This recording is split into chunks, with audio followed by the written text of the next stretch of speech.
Fala pessoal, hora de falar sobre Equador 0, Brasil 0. Estreia de Ancelotti, que para muitos foi decepcionante, para alguns foi dentro daquilo que é o esperado. No vídeo de hoje vou falar um pouquinho sobre essa partida, mas não só isso, o grande problema que a seleção tem e que continua com o Ancelotti. Claro que seria muito difícil que o treinador ajustasse esse ponto específico com apenas poucos dias de treino. Então a ideia aqui do vídeo é o seguinte: vou falar sobre o jogo, as formações táticas dos dois times, o que deu certo e o que deu errado para o Brasil, pontos positivos e negativos, acho que tivemos as duas coisas. Depois falar um pouco mais individualmente de cada jogador e depois um pouco sobre esse grande problema que, ao meu ver, tem atrapalhado a seleção em todo o ciclo e não sei se o Ancelotti vai conseguir resolver isso. Então fica comigo até o final. Meu nome é Samuel Rezende, sou jornalista e esse é um canal focado na cobertura da seleção brasileira.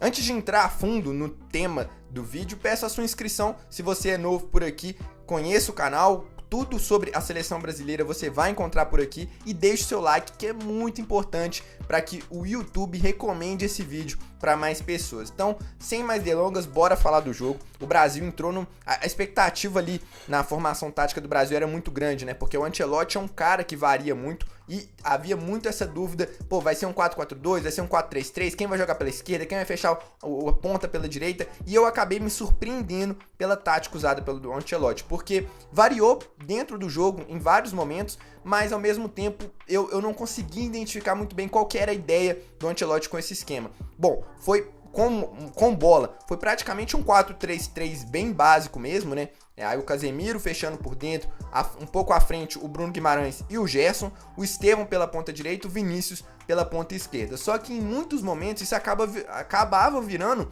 um 4-4-2, porque o Gerson caía muito na ponta esquerda, o que me surpreendeu, não é a do Gerson fazer isso, e o Vinícius Júnior funilava muito para encontrar com o Richarlison ali pelo centro. Então essa foi uma movimentação que me causou um pouco de estranheza no começo do jogo, por ter o Gerson do lado esquerdo.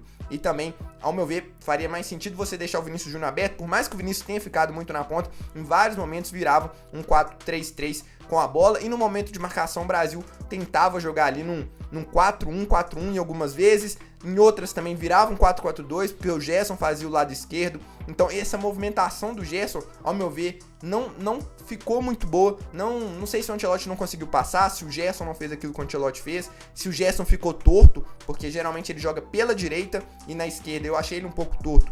Mas não sabia muito bem se ele frequentava o meio ou ficava aberto. Eu achei que o Gerson jogou muito aberto e isso prejudicou muito a construção no meio de campo da seleção brasileira, mas eu vou chegar lá mais pra frente. Na saída de bola, o Wanderson acelerava um pouco pela direita, abria um pouco mais o corredor, o Alexandre ficava um pouco mais na base da jogada, ao lado do Alexandre e do Marquinhos, praticamente uma saída de 3, mas um pouco torta, né, porque o Marquinhos ele não chegava a abrir pela direita. O Casemiro como volante ao lado do Bruno, por mais que às vezes o Casemiro avançasse um pouco as linhas e o Bruno e o Gerson tentassem fazer a saída de bola, o Casemiro acabou atuando muito nessa saída de bola ao lado do Bruno Guimarães. E aí, com pouca movimentação, eu achei que o Brasil foi um pouco estático demais nessa partida. Eu esperava um pouco mais de liberdade para os jogadores, esperava o Gerson um pouco mais centralizado para ajudar esse trio, né? Fazer de fato um trio. Acabou que, ao meu ver, foi mais uma dupla com o Casemiro e com o Bruno Guimarães. E a saída de bola a gente já começa a ver que não deu certo, né? Eu achei que o Brasil não teve muitas alternativas. O Alexandre fez uma partida ok, mas não construiu muito, os zagueiros não tinham muitas alternativas, o Casemiro nunca foi um cara de muita potência, de muita qualidade técnica para fazer essa saída de bola, tanto é que os principais responsáveis no Real Madrid, na época de ouro assim, do Casemiro, no auge, eram o Toni Kroos e o Modric, mas enfim, o Brasil, um jogo muito sonolento, né, e já entrando mais no resumo, no que foi o jogo, um jogo muito devagar, assim, tanto pelo lado do Brasil quanto pelo lado do Equador. Um dos jogos, assim, que eu vi mais com mais, cara, tipo assim, nossa, acaba logo, porque o joguinho chato, assim, de ver. Tanto é que a primeira finalização foi acontecer lá pros 20 minutos, aquela chance que o Estevão, ele rouba a bola do adversário, fica cara a cara com o goleiro, deveria ter chutado, não entendi por que não chutou, tentou rolar pro Richarlison que estava marcado, ali era a bola pro Estevão, foi muito bem ao roubar a bola do marcador do defensor, mas poderia ter chutado, o defensor tira a bola, sobra pro Gerson, que rola pro Vinícius Júnior parar no goleiro. falar em Vinícius Júnior. Não vou entrar em Vinícius Júnior ainda não, porque vou falar individualmente de cada jogador mais pra frente. O Equador marcando num 4-4-2 e dentro do que a gente esperava, é sim uma grande seleção, né, em termos de marcação. O Equador sofreu só 5 gols em todas as eliminatórias, tem grandes defensores, o Caicedo do Chelsea, o Pacho do PSG, um dos melhores zagueiros da Europa atualmente, inclusive para muitos foi o melhor zagueiro da Champions League, atuando inclusive ao lado do Marquinhos. Tem o Hincapié, que também fez uma grande partida, conseguiu neutralizar muito bem o Estevão, que não foi bem, vou chegar lá também, mas enfim, um jogo muito sonolento no primeiro tempo. O Brasil com as linhas muito recuadas. Eu achava que o Brasil, por mais que fosse uma estreia, fosse contra um adversário difícil, poderia ter tido um pouco mais de agressividade em campo, sabe? Marcar um pouquinho mais em cima, pressionar mais o Equador. O Equador teve muita facilidade para trocar passes na intermediária e o Brasil como se fosse um time jogando pelo empate, sabe? Eu acho que a postura do Brasil me incomodou um pouco, tanto no primeiro tempo quanto no segundo tempo. Poucas jogadas de ataque de ambos os lados. O lado bom, tanto no primeiro quanto no segundo tempo, foi o lado defensivo do Brasil, né? Funcionou, melhorou, ao meu ver. O Brasil bem mais protegido com o Casemiro ali no meio de campo. Acho que deu uma sustentação melhor, os jogadores conseguiram preencher bem os espaços. O Equador também não é uma grande seleção em termos ofensivos, então a gente precisa ver contra um time que tem mais peças para atacar o Brasil como é que isso vai funcionar. Mas de fato a defesa foi um ponto sólido. O Alisson sofreu pouquíssimo, acho que ele faz uma defesa ao longo de todo o jogo, ou duas no máximo. Não gostei do Gerson marcando ali pela esquerda, achei torto, mas enfim, seja no 4-3-3, no 4-4-2, no 4-1-4-1, que variou muito essa formação defensiva do Brasil, e eu achei que deu certo no fim das contas. O Brasil sofreu pouquíssimo, o Equador também, como eu disse, não tem muita criatividade. Aí no segundo tempo, eu acho que ele tenta centralizar um pouco mais o Gerson, mas isso não dá certo. Aos 20, ele coloca o Matheus Cunha e o Martinelli no lugar do Estevão e do Richarlison, merecidamente, porque o Richarlison ficou muito afastado ao longo do jogo, recebeu pouquíssimas bolas, e as bolas que recebeu não foi bem. Não é a do Richarlison fazer o pivô, é porque eu tô tentando não falar muito individualmente aqui, mas nesse caso não tem como. O Estevão também estava mal ao longo da partida, então fez sentido a entrada do Matheus Cunha e do Martinelli. Eu não entendi muito bem por que o Martinelli e não o Antony, já que era para jogar pela direita. Eu acho que o Antony teria muito mais capacidade de produzir por ali, mas tudo bem, o Martinelli também centralizava muito, em muitos momentos era quase uma dupla com o Vinícius Júnior com o Matheus Cunha por trás, mas acabou que não deu nem para identificar direito se a ideia do Ancelotti foi virar mesmo um 4-3-1-2 com o Matheus Cunha por trás do Vini e do Martinelli, porque o Brasil não ficava com a bola, o Brasil jogava muito em transição, e aí isso dificulta pra gente entender qual que era o esquema do Brasil, qual era o posicionamento ideal ali que o Ancelotti queria para esses jogadores. Ao meu ver, o ideal seria centralizar o Martinelli ao lado do Vini com o Matheus Cunha por trás, mas acabou que também não deu muita solução. O Vini foi o único cara que criou alguma coisa no primeiro tempo, também foi o melhor no segundo, foi o único que criou aquela jogada para o Casemiro finalizar, corta-luz do Gerson. A zaga do Equador mais uma vez se destacando muito ao longo do jogo. No segundo tempo também neutralizou totalmente, o Brasil não conseguiu fazer nada, o Matheus Cunha não conseguiu fazer o que ele faz geralmente no Wolverhampton. Depois o Andrei entra no lugar do Gerson, também pouco produz, ele pega pouquíssimo na bola, né? Já ali também pro jogo, no finalzinho, tem aquela questão da bandeira, e aí o juiz dá 4 minutos de acréscimo, não entendi por que também, o jogo poderia ter sido maior, digamos assim, para também ter mais minutos de bola rolando, mas enfim, fato é que não foi uma atuação brilhante da seleção brasileira, longe disso. Achei a atuação ruim, para ser bem sincero, mas ao mesmo tempo eu acho que a gente não poderia esperar muita coisa do Ancelotti. Eu vou chegar na questão macro da coisa, que é a relação do trabalho do Ancelotti, qual que é o grande problema, mas antes eu gostaria só de falar individualmente de alguns jogadores. O Alisson, pouquíssimo a falar, né? Errou numa saída de bola, falhou também num cruzamento, não foi uma partida brilhante dele também porque não precisou, mas no momento que a gente precisou ele não foi bem, então partida abaixo da média do Alisson. Wanderson também bem mal, tá? Acho que foi de todas as partidas que ele jogou na seleção, essa deve ter sido a pior, errou muito, defensivamente foi bem, acho que a maioria dos jogadores de defesa foram bem em termos de duelos defensivos, mas ofensivamente o Wanderson errou muito, assim, criou pouquíssimo. A chance que ele teve uma chance de finalizar no primeiro tempo, não finalizou, ele dominou, tentou, se enrolou com a bola, não foi bem. Marquinhos e Alex, né, agora, o zagueiro do Lille. O Alex, que pra muitos foi o melhor em campo, e ao meu ver também. Acho que o Alex foi muito seguro, principalmente na bola aérea. Cara que parecia que estava há anos na seleção e entra forte nessa disputa com o Murilo para ser o reserva do Gabriel Magalhães. Acho que essa vaga tá em aberto ainda. Tem o Beraldo também. Do lado direito eu vejo o Marquinhos brigando com o Bremer e com o Militão, dependendo aí de como eles voltarem, mas ambos foram muito bem. Acho que a dupla de zaga não tem o que falar, como de praxe, né, cara? Acho que tirando o jogo contra a Argentina, eu não me lembro aí dos últimos 10 jogos eu ter que falar mal de algum zagueiro da seleção. É um ponto que, assim, a gente é muito seguro, independentemente de quem joga, a gente tem excelentes zagueiros, é um ponto que me preocupa pouquíssimo. O Alexandre na lateral esquerda, cara, feijão com arroz, né? Nem prejudicou, nem contribuiu com muita coisa. O Casemiro, vi muito debate sobre o Casemiro. Acho que ele preencheu bem o meio de campo, mas com bola tomou decisões muito equivocadas, mas... Assim, eu vou entrar mais na questão do Casemiro, porque ele faz parte do grande problema que a gente tem na seleção brasileira hoje. O Bruno Guimarães pegou pouquíssimo na bola, pouquíssimo, se apresentou pouco, o Brasil não conseguiu encontrar ele, é um pouco dos dois. Eu acho que, cara, foi uma partida muito abaixo mesmo do Bruno Guimarães, até por ele ter encostado pouquíssimo na bola. O Gerson conseguiu criar algumas coisas com o Vinícius Júnior, mesmo jogando pela esquerda, conseguiu proteger, fazer um corta-luz, mostrar um pouco da habilidade dele, mas eu achei ele sim um pouco torto, às vezes recebendo de costas, e aí ele não conseguia girar pro meio, porque ele não tem muito a perna direita. Eu até falei que eu gostaria de ver o Gerson pela esquerda, mas num trio de meio-campistas, não jogando aberto pela esquerda, jogando centralizado pela esquerda, entendeu?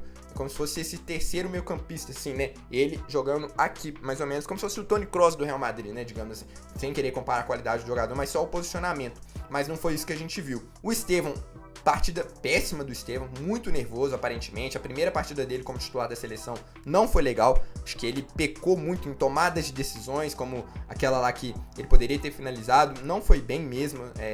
Muito erros técnicos, inclusive. Não conseguiu levar melhor. Você vê que fisicamente é um cara que precisa evoluir para disputar grandes jogos, porque senão vai ser difícil. O Hincapié realmente teve muita superioridade em termos físicos em cima dele. O Vinícius Júnior, pra mim, foi o melhor em campo do Brasil, por mais que não tenha sido ainda o Vinícius Júnior que a gente espera, mas eu acho que ele foi o único que conseguiu tirar algo diferente, conseguir produzir algo diferente pela seleção na ponta esquerda, saindo, cortando pra dentro, tentando driblar. Criou a jogada que o Casemiro poderia ter finalizado melhor. No primeiro tempo também teve aquela que o Richarlison furou, né? Então o Vinícius Júnior foi o cara que mais produziu no ataque pra mim. Ele ao lado do Alex foram os melhores em campo. O Richarlison também muito mal. Acho que não é a dele ficar jogando de pivô. Ele é um cara que ataca muito espaço. É um cara que precisa de um pouco mais de velocidade no jogo.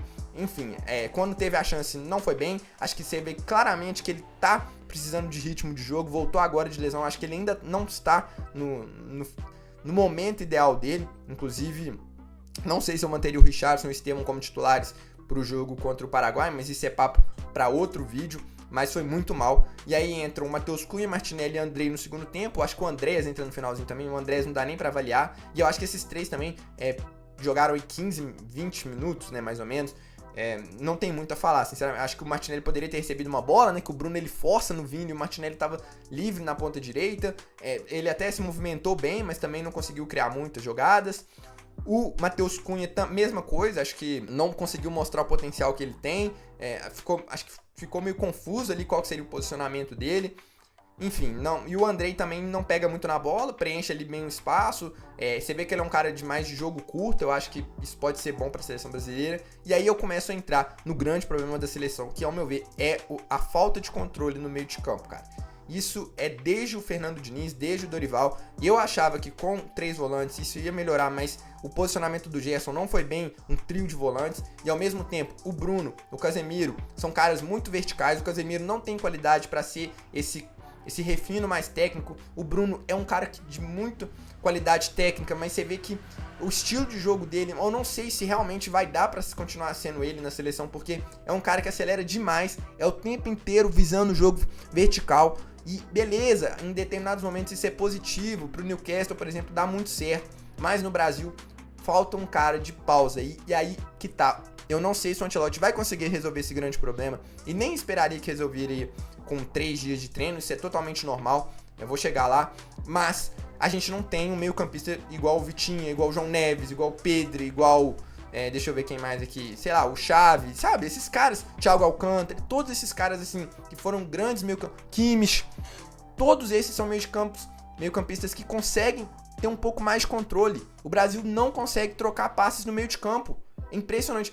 Você vê que o Brasil não consegue se posicionar no meio pra frente e trocar passes. É sempre bola vertical, lançamento, bola no alto, bola no ponto. É muito jogo nas laterais e pouco jogo no meio. Eu acho que isso, por mais que você tenha uma seleção de transição, que não queira ficar com a bola o tempo inteiro, você precisa de ter alguém no meio de campo que te dê um pouco de respiro, cara. Porque os jogadores parece que eles jogam pressionando, só olhando pra frente, não tem visão pro lado, ninguém volta o jogo, calma, vamos respirar, gira, pausa o jogo, um Ganso da vida, vai. Só que o Ganso, não sei se ele tem nível pra jogar na seleção, infelizmente, cara, por mais técnico que ele seja, é um a menos na marcação. Então a gente não tem esse cara. É um pouco dos dois, é o Andrei já tá nesse nível de ser titular da seleção. O André, que é um pouco mais de um jogo curto, um jogo apoiado, só que ele não tem o mesmo combate do que o Casemiro. Dá pra jogar os dois, às vezes lado a lado, já ajudaria talvez. O Andrés também não é esse cara de pausa. A gente olha pro meio de campo, o Ederson também não é. E não ficou ninguém de fora que você fala assim, putz, esse cara aqui resolveria esse problema. Não tem, cara. Então é um problema, assim, a longo prazo pra seleção resolver, sabe? Eu não sei se vai aparecer alguém antes disso, não sei como o Ancelotti vai resolver esse problema, mas é uma questão que tá me incomodando muito de o Brasil não ter nenhuma pausa no meio de campo. Talvez um problema de geração mesmo, e que eu acho que vai impactar muito no jogo do Brasil, porque vai ter que arrumar soluções pra jogar sem um meio de campo que fica com a bola. Vai ter aquele jogo de bate e volta o tempo inteiro, dependendo muito das individualidades, dos pontas, mas enfim, foi uma estreia, eu acho que assim, nota 6 acho que nota 6 porque defensivamente foi muito bem, sofreu pouquíssimo, então não acho que dá pra falar que foi abaixo da média também. Melhorou, eu acho, a pergunta, né, que eu coloquei na capa, melhorou em relação ao que era com o Dorival, porque ofensivamente a gente não criou, também não criava muito com o Dorival, mas defensivamente pelo menos foi muito bem, foi uma seleção mais consistente defensivamente, lembrando que o Dorival ganhou do Equador, né, então também tem esse ponto, mas nos últimos jogos a seleção vinha jogando muito mal, e sofrendo muito defensivamente. Bola aérea eu acho que teve um pouco mais de controle, mas eu esperava um pouco mais, sabe? Por mais que não eu até falei na live, não acho que vai ser um show, não esperem isso, porque é muito pouco tempo de treino, e os times do Ancelotti realmente não são times muito propositivos. Eu esperava um pouco mais não sei, de aura, assim, digamos, não sei se é essa palavra, de espírito, assim, da seleção, dos jogadores. Cara, realmente eu fiquei, assim, um pouco decepcionado com a estreia do Ancelotti. Não acho que foi ruim, mais uma vez, mas acho que poderia ter sido melhor. Acho que daria pra ter... principalmente por culpa dos jogadores, acho que os jogadores têm muita parcela de culpa nisso, mas o Ancelotti também, algumas escolhas, ao meu ver, foram equivocadas em termos de posicionamento. Acho que de postura também, poderia ter tido um pouco menos de medo nesse primeiro jogo. Mas, enfim, faz parte. Agora é torcer pra evoluir.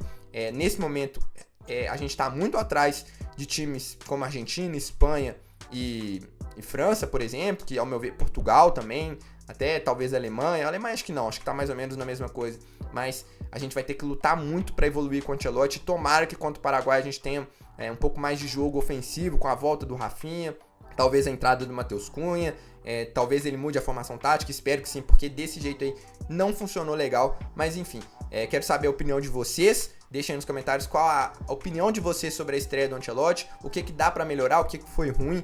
E, claro, fica mais uma vez o convite para se inscrever no canal e deixar o like, que ajuda muito no crescimento aqui do Seleção com Samuel. Eu fico por aqui, um abraço e até a próxima.